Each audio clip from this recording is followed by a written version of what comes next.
Political चेहरा फट्टा के इस चैनल पे आप सबका स्वागत है। दिल्ली पीजीटी का पेपर 5 चरणों में संपन्न हुआ। उसका आंसर की आज आ चुका है, ऑफिशियल आंसर की आज आ चुका है। लेकिन ऑफिशियल आंसर की में वही उत्तर दिए गए हैं जो सही हैं, यानी जो एक्चुअल सही, आयोग वाला जो उत्तर सही है। आपने जो क्या किया है वो आपको नहीं दिख पाएगा। अगर आपको याद हो तो बहुत सही, नहीं याद हो तो कोई बात नहीं, लेकिन याद होगा बहुत सारे लोगों को।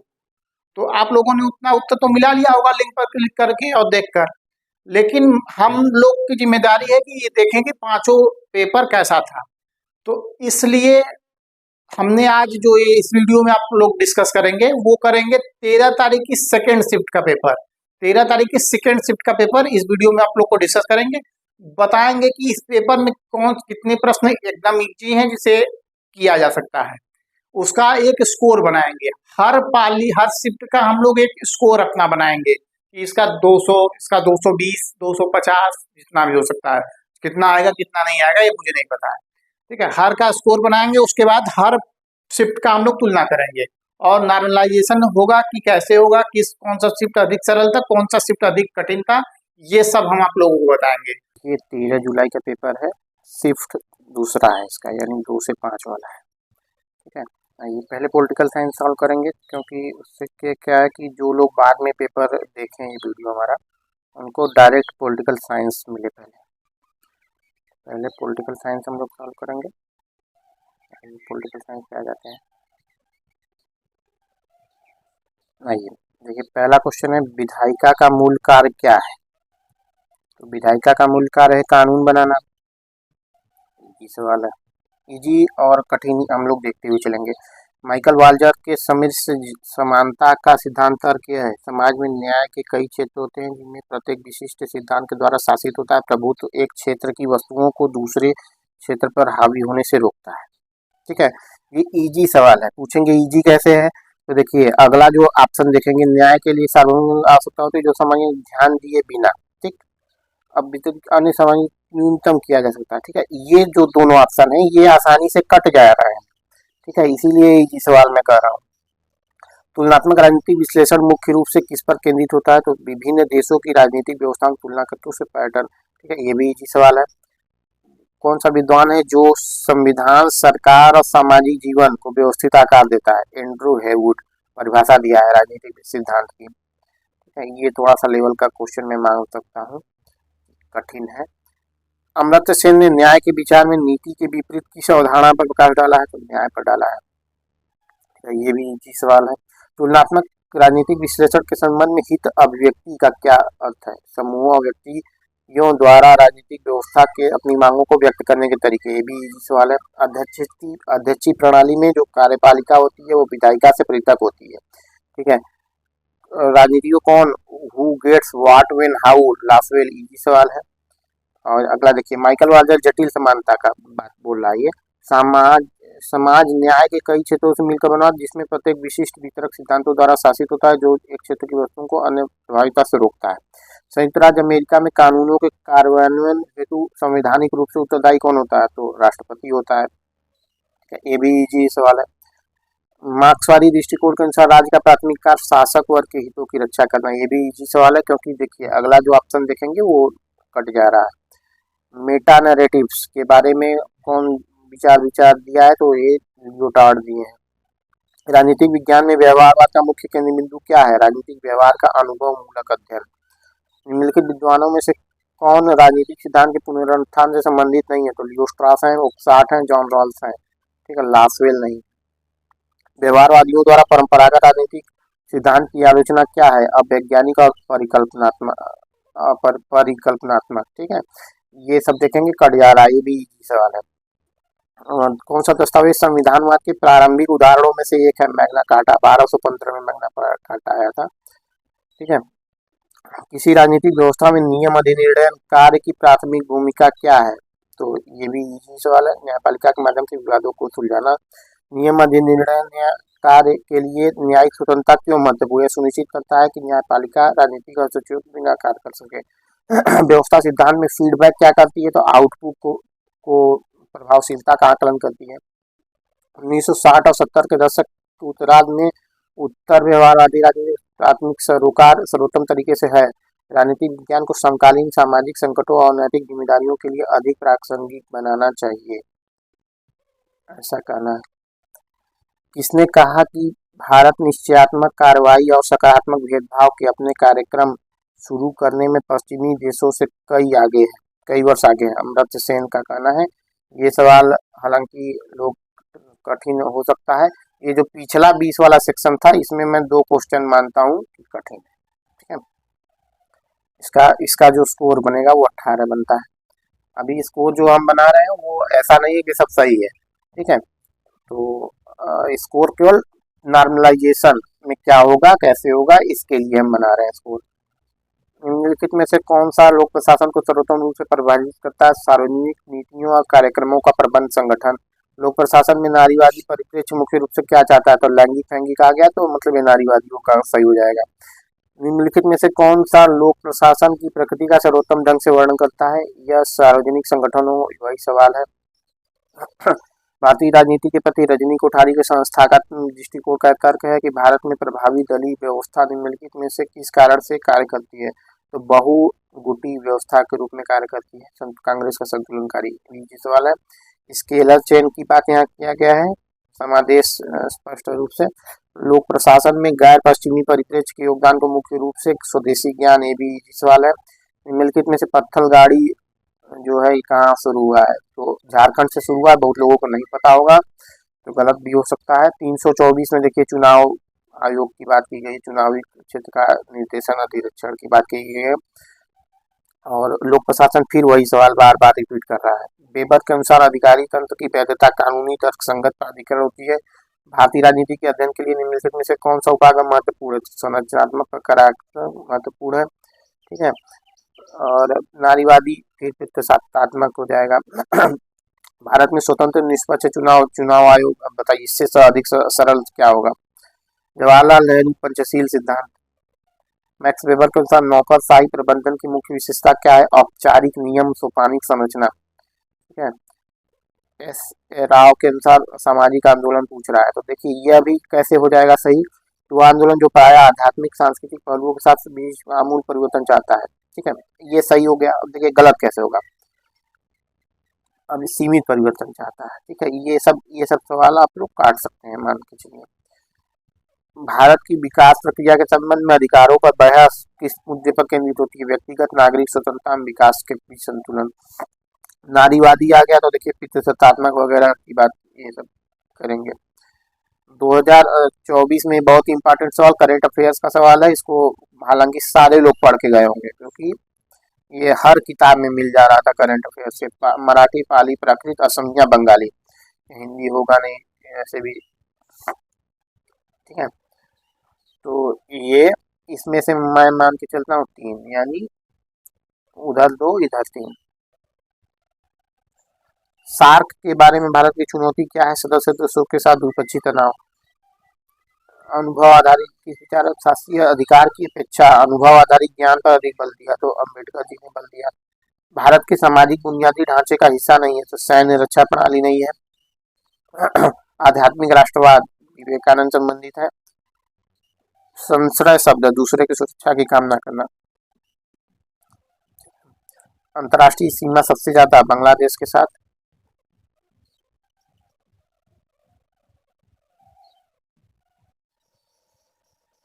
यहाँ 4000 कुछ किलोमीटर सीमा साझा करती है।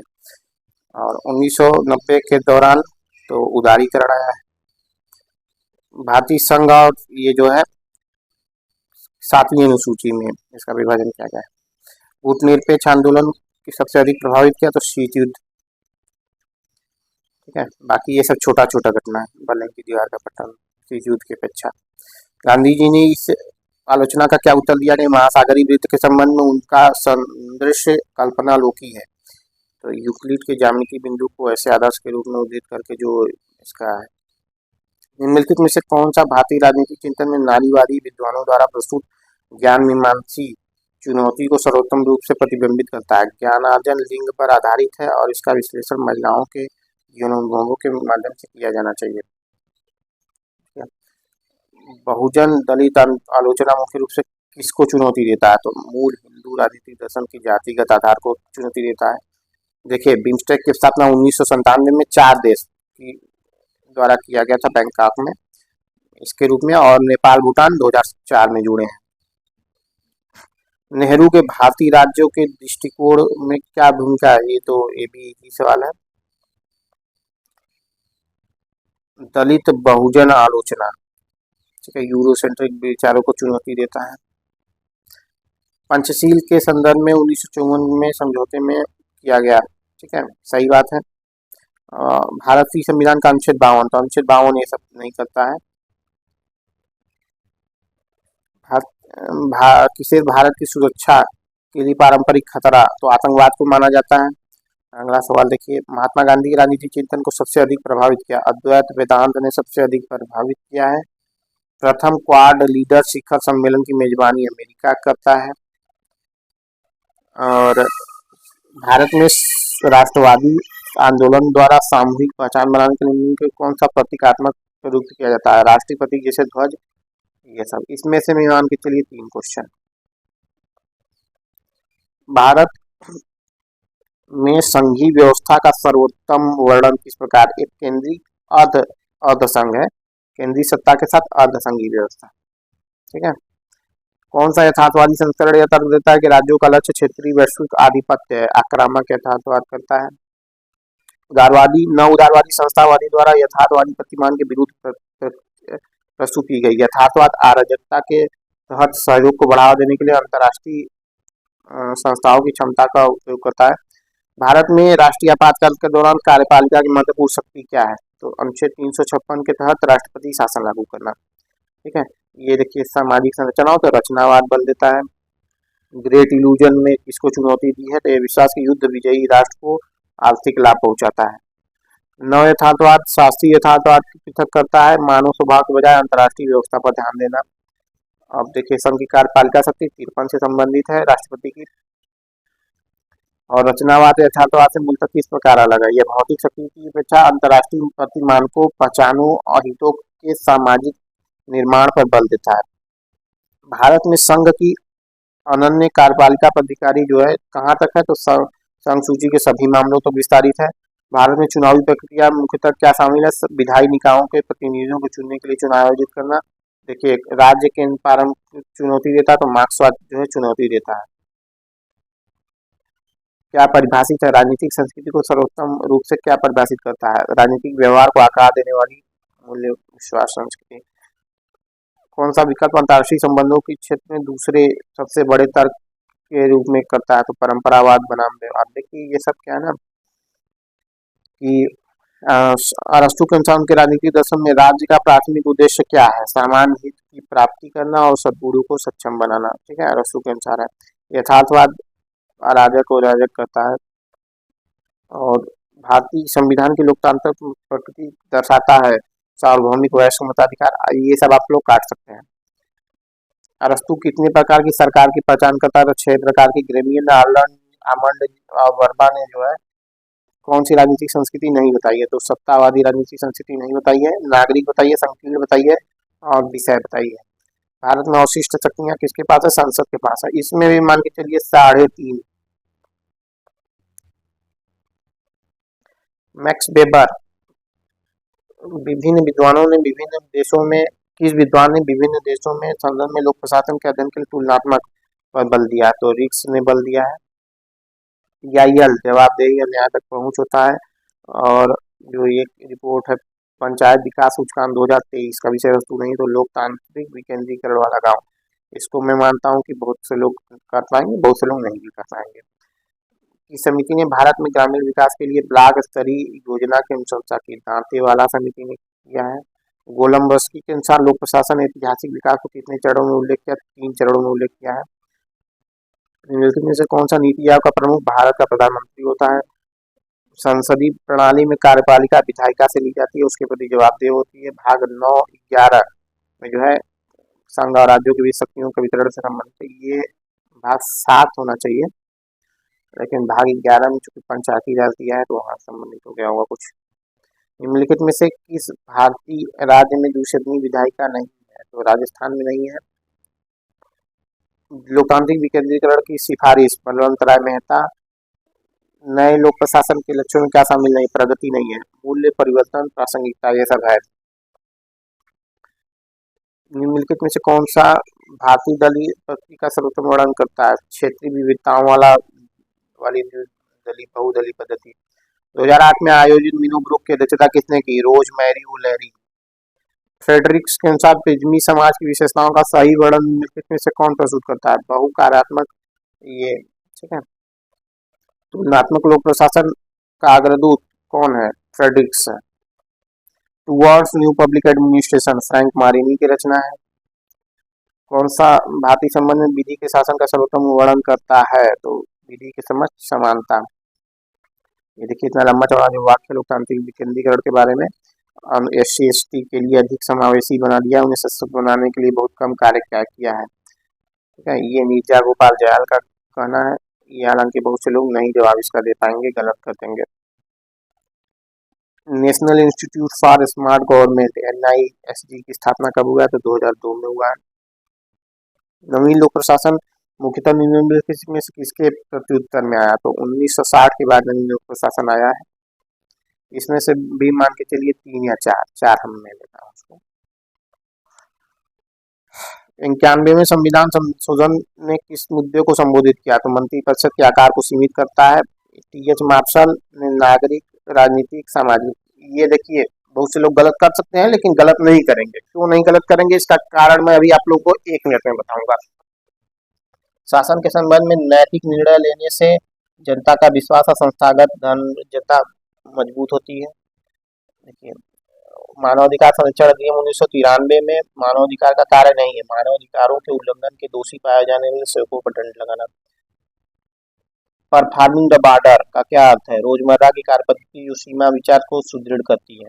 भारत की संसदीय प्रणाली में विपक्षी दलों की भूमिका क्या है? बहस और समीक्षा के माध्यम से। लोकतांत्रिक समाजों में देखिए ये सवाल है, नागरिकता अधिनियमित करना मुख्यतः किस पर बल देता है? सक्रियता के साथ दावा प्रक्रिया और सार्वजनिक जीवन में भागीदारी करना। ठीक है, इजी सवाल है, ये भी इजी सवाल है। सीमावर्ती शहर अक्सर नागरिकता की परंपरागत धारणाओं को कैसी चुनौती देते हैं? ऐसे स्थान बनाकर जहां परिवर्तनशील पहचान और सीमा पार तथा राज्य की धुंधला कर देती है। भारत में क्षेत्रीय पार्टियां किस पर केंद्रित होती हैं? तो स्थानीय अपनी हितों पर केंद्रित होती हैं। भारत में दलीय प्रणाली की संकल्पनात्मक ढांचे के अनुसार इसकी प्रमुख विशेषता क्या है? गठबंधन सरकार के साथ बहुदलीय प्रणाली। सीमा पर स्थान बनाने के संदर्भ में अध्ययन का मुख्य केंद्र क्या है? कैसे सामाजिक अंतःक्रियाएं, प्रथाएं विशिष्ट सामाजिक पहचान स्थान निर्मित करती हैं। देखिए पुस्तक स्पेस, प्लेस एंड जेंडर किसने लिखी है? जो स्थानिक संरचना और लिंग गतिशीलता को अन्वेषित करती है, डोरेन मैसी। इसका उत्तर बहुत से लोग गलत कर देंगे। इसने सामान्यतः नागरिकता का आयाम नहीं माना है, वैवाहिक स्थिति को नागरिकता का आयाम नहीं माना है। भारतीय दंड संहिता 1860 में लागू हुई है। TH मार्शल देखिए आ गया ना, नागरिक, राजनीतिक और सामाजिक। तो ये भी क्वेश्चन बोनस में है और वो दूसरा जो क्वेश्चन था वो भी बोनस में है। ठीक है, क्योंकि एक ही खंड में है, तो अपने अगर आदमी गलत किया होगा तो जाके बदल के सही कर लेगा।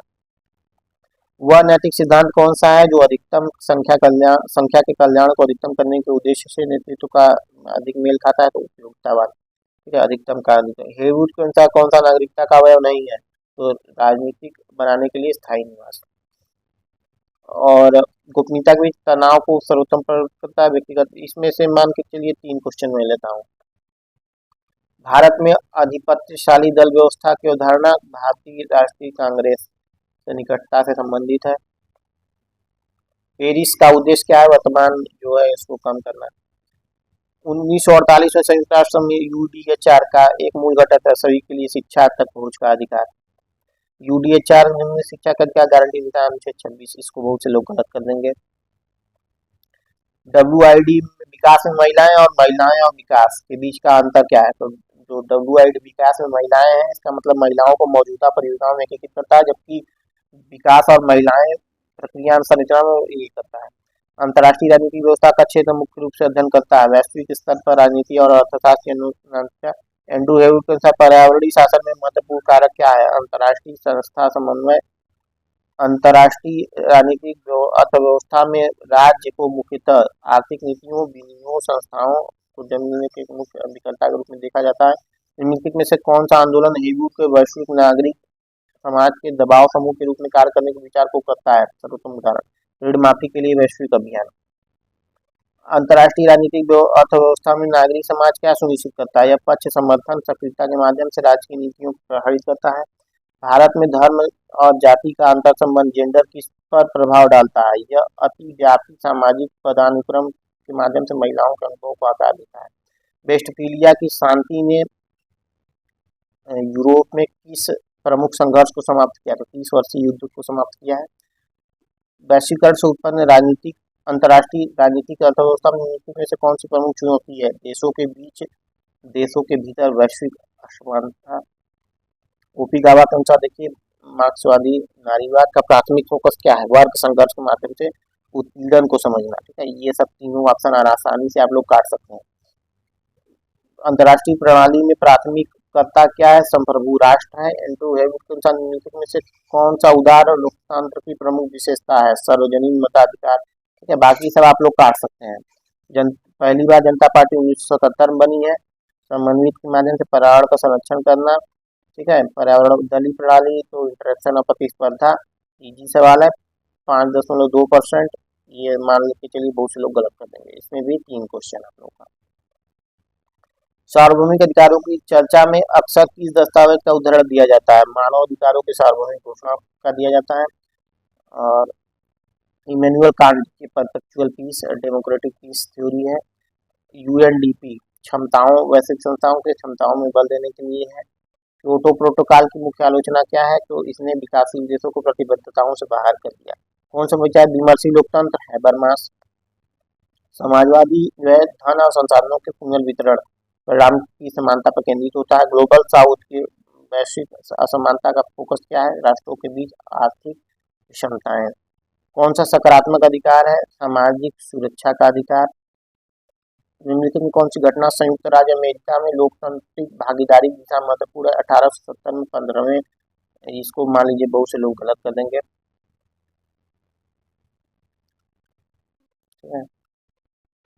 नैसर्गिक अधिकारों का सिद्धांत दार्शनिक द्वारा, किस दार्शनिक? जॉन लॉक द्वारा है। तो अंतर सिद्धांत, इसको भी बहुत से लोग गलत स्वतंत्रता मार सकते हैं। यहाँ पर धन के न्यायोचित वितरण के लिए प्रयुक्त सिद्धांत कौन सा है? राजनीतिक सिद्धांत में स्वतंत्रता से संबंधित प्रमुख बहस कौन सी है? क्या स्वतंत्रता पूर्ण होनी चाहिए या कानून द्वारा सीमित होनी चाहिए? ये सवाल है। दोहा विश्व व्यापार संगठन की औपचारिक स्थापना किस बैठक में हुई? तो मराठेस सम्मेलन में हुई है। लोकतंत्र में उदार संविधानवाद की प्रमुख विशेषता निम्नलिखित में से कौन सी है? नियंत्रण और संतुलन वाला एक लिखित संविधान। निम्नलिखित में से कौन सा वैश्विक न्याय को प्रतिबंधित करने वाले अप्रवास की नीतियों का आवश्यकता का औचित्य सिद्ध करता है? अनभिज्ञता का आवरण, वेल ऑफ इग्नोरेंस। वैश्विक न्याय के संदर्भ में विश्ववाद कॉस्मोपोलिटिज्म एक इस पर बल देता सीमाओं के पार सार्वभौमिक नैतिक दायित्व। हेगल के अनुसार व्यक्तिगत स्वतंत्रता किस प्रकार से साकार होती है? नैतिक जीवन और राज्य संस्थाओं में भागीदारी के माध्यम से। राजनीतिक सिद्धांत में अधिकारों पर मुख्य बहस क्या है? क्या अधिकार सार्वभौमिक होने चाहिए या सार्वजनिक रूप से विशिष्ट? न्याय पर आधुनिक बहस की कौन जॉन रॉल्स से संबंधित है? मिश्रित अनुपात प्रणाली। इसमें भी आपको मान के चलिए 3 या 4 क्वेश्चन, या 3 या 4 क्वेश्चन सारे मिल रहे हैं। पाल ब्रास जो है किस विषय पर के सांप्रदायिक हिंसा पर अपना ध्यान केंद्रित किए हैं? हिंदू राष्ट्रवाद, हिंदुत्व की धारणा किस पर? हिंदू राष्ट्र की साझा इस पर। अम्बेडकर ने तर्क दिया कि भारत में सामाजिक समानता में मुख्य बाधा क्या है? तो मुख्य बाधा है जाति व्यवस्था है। डेमोक्रेसी इन डिसकंटेंट पुस्तक में अतुल कोहली जो है क्या तर्क दिया है? मजबूत केंद्रीकरण एवं कमजोर राज्य संस्थाएं जातिहीनता में योगदान देती हैं। भारत में संस्कृति विशेषकर चुनावी रणनीति के संबंध में रणनीति किस प्रकार प्रभावित करती है? राजनीतिक दल मतदाताओं को आकर्षित करने के लिए प्रायः सांस्कृतिक प्रतीकों त्योहारों का लिवरेज करते हैं। निम्नलिखित में से कौन सा सिद्धांत भारत के विदेशी संबंध को निर्देशित करता है? गुटनिरपेक्षता और सामरिक सुरक्षता। उभरती विश्व व्यवस्था में भारत निम्नलिखित में से किस अंतर्राष्ट्रीय समूह के साथ सक्रिय रूप से जुड़ा है? ब्रिक्स के साथ जुड़ा हुआ है। देखिए पश्चिमी एशियाई क्वाड, तो भारत, इजराइल, संयुक्त राज्य अरब अमीरात और अमेरिका। वीना दास की क्रिटिक क्रिटिकल इवेंट्स की अवधारणा। तो पहले वीना दास की क्रिटिकल इवेंट्स है, इसमें जो ऐसी घटनाएं जो सामान्य सामाजिक व्यवस्था को तोड़ देती हैं।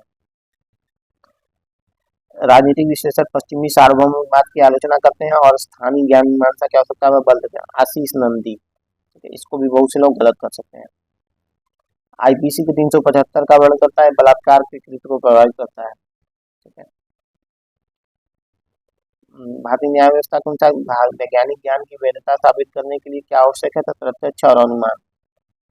इको फेमिनिज्म शब्द गढ़ा कौन गढ़ा है? फ्रांसा द इबुआन कोई है। जो भारतीय आपराधिक न्याय प्रणाली है वो ब्रिटिश लोक विधि पर आधारित है। हिंदू राष्ट्र हिंदू के निर्माण में क्या है? ऐसे व्याख्यान को बढ़ावा देगा जो वैज्ञानिक पीढ़ी को प्राचीन हिंदू ग्रंथों से जोड़ता है, ठीक है। ये भी सवाल है। मोरारजी देसाई ने विशुद्ध गुप्त निरपेक्षता का नारा दिया था। ब्रिक्स का सदस्य है, दक्षिण अफ्रीका है। तो समकालीन लोकतंत्र के लिए प्रौद्योगिकी निम्नलिखित में से कौन सी चुनौती प्रस्तुत करती है? सोशल मीडिया तक फर्जी खबरों का प्रसार, ठीक है। अस्मिता की राजनीति हिंदू मुस्लिम के तनाव का परिणाम है, इसका परिणाम ही। तो देखिए अगला क्वेश्चन। 1946 में भारत ने रंगभेद का मुद्दा उठाया, ऐसा करने वाला पहला देश था। दोनों सही है। इसमें मान के चलिए आप लोग 4 क्वेश्चन। अब देखिए शिक्षण वाला आ गया। शिक्षण वाले को हम लोग तेजी से करेंगे कि क्या हो सकता है क्या नहीं, इजी है कि नहीं। देखिए यहाँ पर 5 क्वेश्चन में इसमें मानता हूँ कि आप लोग गलत कर देंगे। ये इजी सवाल है, ठीक है। इसमें 5 क्वेश्चन। अब आते हैं तुरंत हम लोग फर्स्ट पेपर पर। अपना ध्यान देंगे फर्स्ट पेपर पर कि फर्स्ट पेपर कैसा है।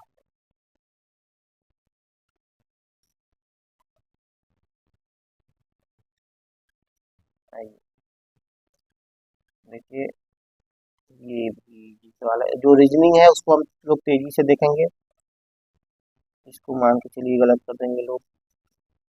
इजी सवाल है, ठीक है। जो कैसा है रीजनिंग का जो लेवल है वो हमारे देखने से लगता है कि आप लोग इजी ही है। 17 सवाल इसमें भी कर सकते हैं। 3 सवाल इसमें भी मैं रखता हूँ बाहर। मैथ का लेवल अभी देखेंगे, ये किसका लेवल है। तो ये जीएस है, जीएस मथुरा, इसको लोग गलत कर सकते हैं। छठ पूजा है तो सही हो जाएगा। राज्यपाल सही हो जाएगा।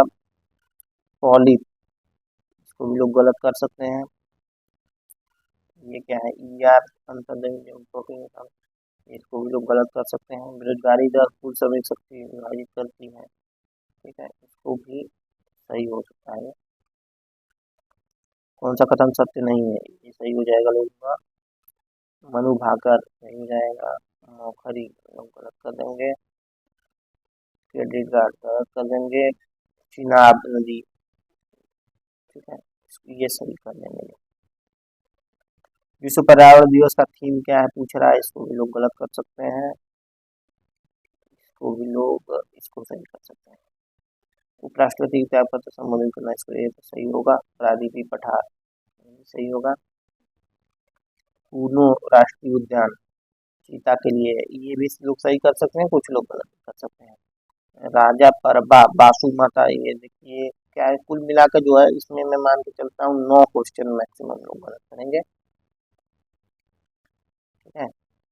या 10 क्वेश्चन मान के चलिए, 10 क्वेश्चन लोग गलत करेंगे।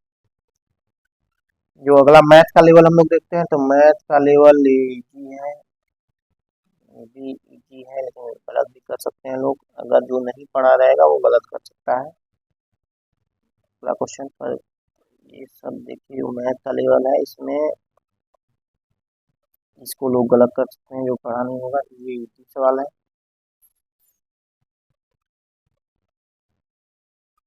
तो मैथ में मैं लेकर चलता हूँ, इसको भी लोग गलत कर सकते हैं। मैथ में मैं जो लेकर चलता हूँ वो लेकर चल रहा हूँ 6 क्वेश्चन लोग गलत कर सकते हैं। अगला इंग्लिश का लेवल देखते हैं। तो इंग्लिश में जो लेवल है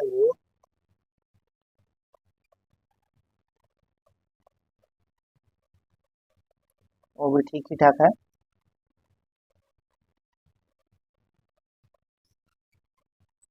और यहाँ पर इसमें से भी मैं आप लोग को 6 या 7 लेके चल रहा हूँ, 7 लेके चल रहा हूँ इंग्लिश में। अब देखिए हिंदी का लेवल देखते हैं। हिंदी का लेवल मैंने अभी देखा हुआ है, हिंदी का लेवल काफ़ी इजी है।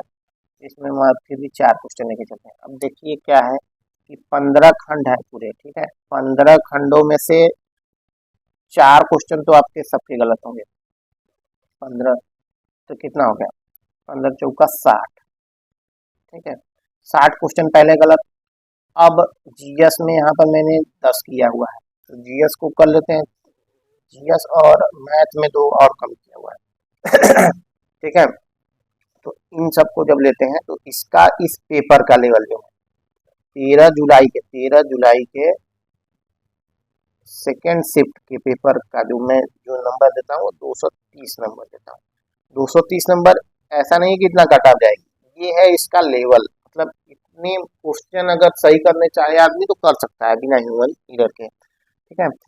इसको मैं इतना लेवल मानता हूँ। अब ये कट ऑफ में नहीं है, कट ऑफ नहीं है, मैं फिर से बता रहा हूँ। ये केवल मैं नॉर्मलाइजेशन और पेपर का स्तर देखने के लिए बता रहा हूँ कि कौन सा इस पेपर में कितना उसका नंबर रहा है। कट ऑफ में 5 पेपर विश्लेषण करने के बाद बताऊंगा। वीडियो देखने के लिए बहुत बहुत धन्यवाद। ऐसे ही 5 पेपर का विश्लेषण आएगा, उसको भी देख लीजिएगा मात्र आधे घंटे में।